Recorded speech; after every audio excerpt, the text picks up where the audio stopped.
If you've been walking into a room lately and forgetting why you went in there, or you've blanked on a name you've known for 30 years, I want you to know something right now. That does not mean your best mental years are behind you.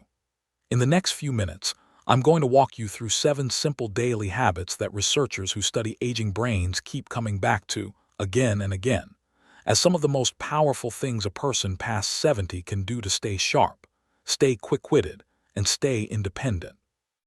And I promise you, none of these require a gym membership, a fancy supplement, or hours of your day. Some of them take less than 10 minutes. But before I get into the first one, I want to tell you about a woman named Ruth, because her story is the reason I wanted to make this video in the first place. Ruth was 74 years old, a retired school teacher, and for years she noticed her memory slipping in small ways. She'd lose her train of thought mid-sentence. She'd stand in the kitchen wondering what she came in for. Her daughter gently suggested she just accept it as part of getting older, but Ruth didn't want to accept it. She started asking questions, reading about brain health, and slowly, over about 6 months, she began weaving small habits into her daily routine, nothing drastic, nothing extreme. And according to her, and honestly according to a lot of the research on brain aging, those small, boring, unglamorous habits added up to something real. She started feeling clearer. Conversations felt easier. She wasn't fumbling for words the way she used to. Now I want to be upfront with you about something important. There is no habit, no food, no pill, no magic routine that can guarantee you'll never experience memory changes as you age. Anyone who tells you otherwise is not being honest with you. What the science does show, though, is that certain everyday choices are consistently linked with better brain function, sharper thinking, and a lower risk of cognitive decline in older adults. That's not a cure. That's not a guarantee. But it is a meaningful edge. And honestly, in your 70s and beyond, a meaningful edge is worth an awful lot. So let's talk about what that edge actually looks like, starting with something you probably do every single day without thinking twice about it, and that's exactly the problem. The first habit is movement, and I don't mean intense exercise. I mean simply getting your body moving in a way that gets your heart pumping a little faster than usual. Here's why this matters so much for your brain specifically, not just your body. Your brain is a hungry organ.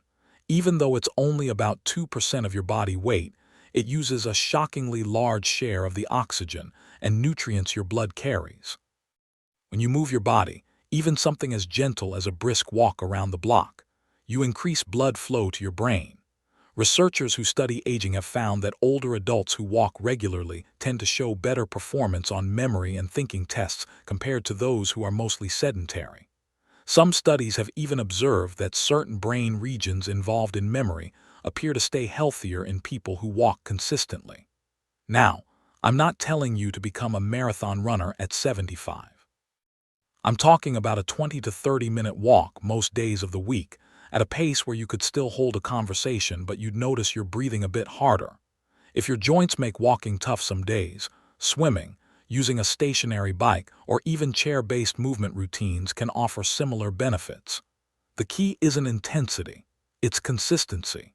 Your brain doesn't care if you walked for an hour once this month. It cares that you moved your body most days. Here's something that might surprise you, though, and I'll come back to explain exactly why later in this video movement alone isn't enough. There's a second ingredient that, when combined with physical activity, seems to amplify the benefits even further, and most people over 70 are missing it completely from their daily routine. I'll tell you exactly what that is in just a moment, but first, let's talk about habit number 2, because it's one that a lot of people get completely wrong. The second habit is mental novelty, and I want to be really specific here, because there's a common myth I need to clear up. A lot of people think that doing the same crossword puzzle every single day or playing the same card game every night is exercising the brain. And look, it's not bad. It's certainly better than doing nothing. But here's the thing: researchers have found your brain benefits most from novelty, not repetition. When you do a task you've already mastered, your brain runs it almost on autopilot. It's like driving the same route to the grocery store you've driven for 20 years. Your brain barely has to work.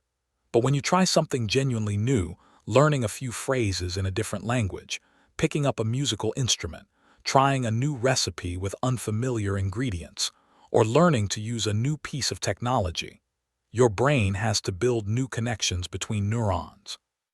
Scientists call this cognitive reserve, and the idea is that the more varied, complex mental challenges you expose your brain to, the more backup pathways your brain builds.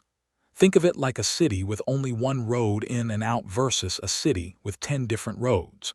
If one road gets blocked, the city with more roads keeps functioning just fine.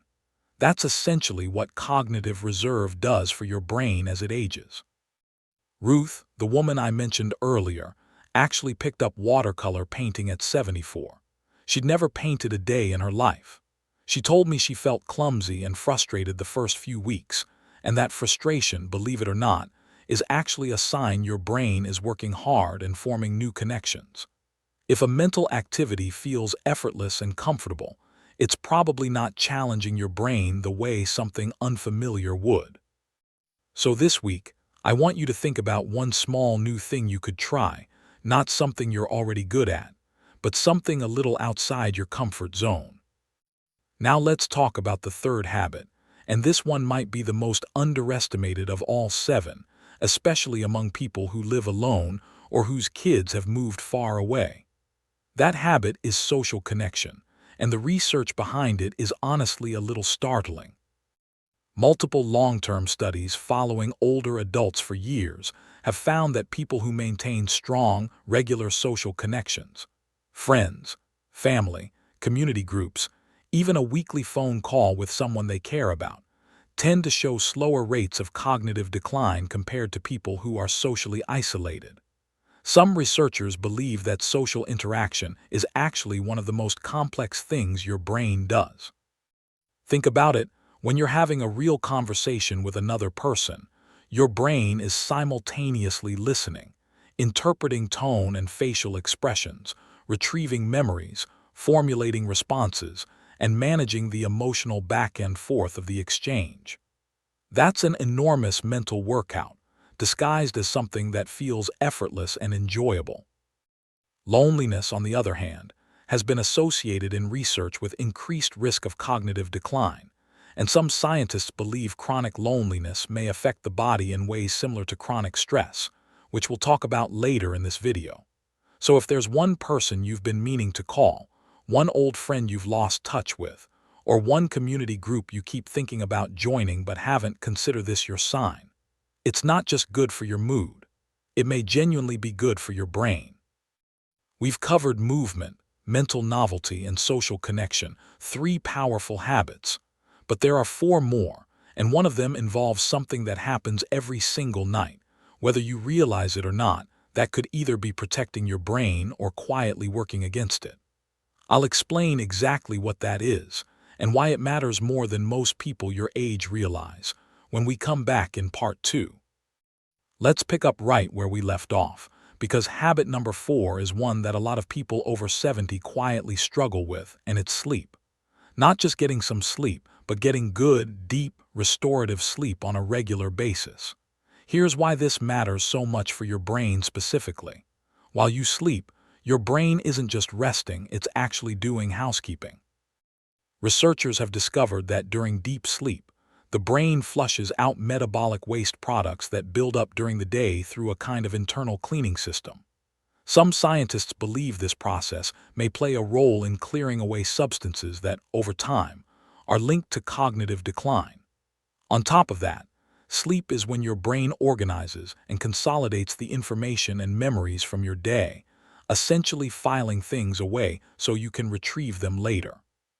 That's why after a poor night's sleep, you might notice you're more forgetful, more easily confused, or you just can't seem to find the right word.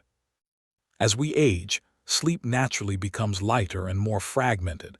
That's a normal part of getting older, and I don't want you to panic if you wake up more at night than you used to. But there are things within your control that genuinely help. Keeping a consistent sleep and wake time, even on weekends, helps regulate your body's internal clock. Getting natural sunlight exposure earlier in the day helps reinforce that same internal clock. Limiting screen time in the hour before bed can help, since the light from phones and televisions can interfere with your body's natural signal to wind down, and keeping your bedroom cool, dark, and quiet supports deeper sleep stages. Ruth told me that once she started treating her sleep schedule as seriously as she treated her doctor's appointments, same bedtime, same wake time, no exceptions, her afternoon brain fog practically disappeared. That wasn't a coincidence. Experts who study sleep and aging consistently point to this as one of the most overlooked pillars of healthy brain aging, right up there with diet and exercise. Yet it's the one people talk about the least. Now, here's where things get really interesting, because habit number 5 ties directly into something I mentioned earlier, the idea that movement alone isn't enough. What amplifies the benefits of everything we've talked about so far is nutrition, specifically the kinds of foods you're putting on your plate every single day. I want to be very clear that no single food is a miracle cure, and anyone promising you that is not telling you the truth. But research on brain-healthy eating patterns, particularly diets rich in vegetables, fruits, whole grains, nuts, seeds, beans, and fish, has consistently been associated with better cognitive function and slower rates of decline in older adults. Leafy greens like spinach and kale are often highlighted in this research because they're rich in nutrients like folate and vitamin K, which have been studied for their potential role in supporting brain health. Berries, blueberries, strawberries, blackberries are frequently mentioned because they contain compounds called flavonoids, which some studies suggest may be associated with slower rates of cognitive aging. Nuts, particularly walnuts and fatty fish like salmon, are often recommended because they're a source of omega-3 fatty acids, which are a major structural component of brain cells themselves. And olive oil deserves a special mention here, because it's a cornerstone of what researchers often call the Mediterranean-style eating pattern, which has been studied extensively in relation to brain health in older populations. Using olive oil in place of heavily processed oils, cooking with herbs and spices instead of excess salt, and building meals around plants rather than heavily processed convenience foods. These patterns show up again and again in research on people who maintain sharp thinking well into their 80s and 90s. On the flip side, diets high in processed sugar, refined carbohydrates, and heavily processed foods have been associated in research with poorer cognitive outcomes over time, possibly because of their effects on blood sugar and inflammation throughout the body, including the brain. I'm not telling you to overhaul your entire diet overnight. That rarely sticks anyway. I'm telling you to start small. Swap one processed snack for a handful of walnuts. Add a serving of leafy greens to one meal a day. Small, sustainable swaps beat dramatic diets that fizzle out after 2 weeks, every single time. Here's something that connects directly to nutrition that most people don't think about enough, and it's habit number 6, managing your blood sugar and blood pressure. Now, I know this video is about brain health, and you might be wondering why I'm bringing up blood pressure and blood sugar. But here's the connection, and it's one of the most important things I'll say in this entire video. Your brain depends on a vast, intricate network of tiny blood vessels to stay nourished and functioning properly. When blood pressure runs consistently high over many years, it can damage these small vessels over time.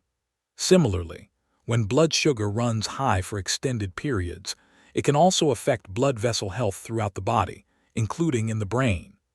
Multiple research studies have found associations between long-term high blood pressure, high blood sugar, and increased risk of cognitive decline in older adults. This is exactly why heart health and brain health are often described by researchers as two sides of the same coin.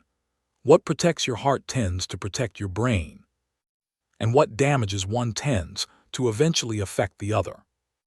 Now, I'm not a doctor, and I'm not here to tell you what your numbers should be or to replace whatever guidance your own physician has given you. That conversation absolutely needs to happen with your doctor, who knows your personal health history. What I can tell you is that the same lifestyle habits we've already talked about in this video, regular movement, a plant-rich diet, quality sleep, and managing stress, which I'll get to in just a moment, are consistently associated with healthier blood pressure and blood sugar levels in research on aging populations. So in a way, everything in this video works together like pieces of the same puzzle. You're not just doing 7 separate, unrelated things. You're building one interconnected system that supports your whole body, and your brain benefits from every single piece of it. Speaking of stress, that brings us to habit number 7, and I saved this one for a reason, because I think it might be the habit people underestimate the most. We'll talk about exactly why chronic stress is so damaging to the aging brain, and I'll share one simple technique that takes less than 5 minutes a day that researchers have found may genuinely help. When we come back in the final part of T. Welcome back, and let's talk about habit number 7, managing chronic stress. Now, everyone deals with stress from time to time, and that's completely normal. A little short-term stress isn't the enemy here. The problem is chronic, ongoing stress that never really lets up, the kind that comes from constant worry, unresolved grief, financial pressure, or just the accumulated weight of everyday life. Here's what happens in your body when stress becomes chronic. Your body continuously releases stress hormones, and researchers have found that prolonged exposure to these elevated stress hormones may affect a part of the brain called the hippocampus, which plays a central role in forming and retrieving memories. Some studies have observed that chronic stress is associated with changes in this brain region over time, and with increased risk of cognitive difficulties in older adults. Chronic stress has also been linked to poorer sleep, unhealthy eating patterns, and reduced motivation to exercise, which means it doesn't just affect your brain directly, it also undermines every other healthy habit we've talked about in this video. So what can you actually do about this? I want to share something simple, something that doesn't cost money and doesn't require any special equipment, and that researchers have studied specifically in older adults, and that's slow, intentional breathing combined with a few minutes of quiet reflection. It sounds almost too simple to matter, but here's what's happening physiologically. When you breathe slowly and deeply, in for a count of 4, hold for a moment, out for a count of 6, you activate what's called your parasympathetic nervous system, which is your body's natural calming response. Studies on mindfulness and relaxation practices in older adults have found associations with reduced markers of stress, and in some research, modest improvements in attention and mood. Ruth told me she started doing this every morning with her coffee, before the day got busy, just 5 minutes of sitting quietly, breathing slowly, and thinking through what she was grateful for that day. She said it didn't eliminate her stress, nothing does that completely, but it changed her relationship with it. She stopped feeling like stress was running her day and started feeling like she had a tool to manage it. Now here's something I promised I'd tell you back in part 1, about the second ingredient that amplifies the benefits of movement. That ingredient is purpose. Researchers who study aging and longevity have consistently found that older adults who report a strong sense of purpose, whether that's through volunteering, mentoring, caring for grandchildren, pursuing a hobby they're passionate about, or being active in their faith community or neighborhood, tend to show better cognitive outcomes over time compared to those who report feeling aimless or purposeless. It's not entirely clear why purpose has this effect, but researchers believe it may be connected to motivation. People with a strong sense of purpose tend to naturally engage more in the other habits we've discussed. They move more, they stay socially connected, they sleep better because they have reasons to get up in the morning and reasons to take care of themselves. So as you think about applying everything in this video, I'd encourage you to ask yourself a simple question. What gives your days meaning right now? And if the honest answer is not much, that's not a failure, that's simply information, and it might be worth exploring what could change that, whether it's reconnecting with an old interest, helping someone else, or learning something new, which brings us right back to habit number 2. Let's bring this all together because I know that's a lot of information, and I don't want you to feel overwhelmed. You don't need to do all 7 of these perfectly starting tomorrow. That's not how lasting change works, and honestly, trying to change everything at once is one of the biggest reasons people give up within a few weeks. Instead, I want you to pick just one habit from this video. Maybe it's a 20-minute walk after breakfast, maybe it's calling an old friend this weekend, maybe it's simply going to bed at the same time every night this week. Master that one thing first. Let it become automatic. Then add the next one. Ruth didn't transform her brain health overnight, and neither will you, and neither will I. It was small, consistent choices, stacked on top of each other, month after month, that made the real difference for her. Here's what I want you to remember from everything we've covered today. Move your body most days, even if it's just a walk around the neighborhood. Challenge your brain with something genuinely new, not just something familiar and comfortable. Stay connected to the people in your life, because real conversation is one of the best workouts your brain gets. Protect your sleep like it's a non-negotiable appointment with yourself. Fill your plate with real, whole foods, vegetables, fruits, nuts, beans, fish, and olive oil more often than not. Take care of your blood pressure and blood sugar in partnership with your doctor, because your heart health and your brain health are deeply connected. And manage your stress, because a calm mind is a mind that has room to think clearly and remember well. None of these habits guarantee anything. I want to be honest with you about that, because you deserve honesty, not empty promises. But research consistently shows that people who build these habits into their daily lives tend to stay sharper, more independent, and more engaged with life for longer. That's not nothing. That's actually everything. Your brain has carried you through 70, 80 years of memories, decisions, love, and life. It deserves the same care and attention you'd give to any other part of your health. It's not too late to start, and it's never too small a step to matter. I'd genuinely love to hear from you. Tell me in the comments which one of these 7 habits you're going to focus on first, or share a story about someone in your life, like my friend Ruth, who's shown you what healthy aging can really look like. If you found this helpful, please share it with a friend or family member who could use a little encouragement today. Sometimes the people we love need to hear this exact message.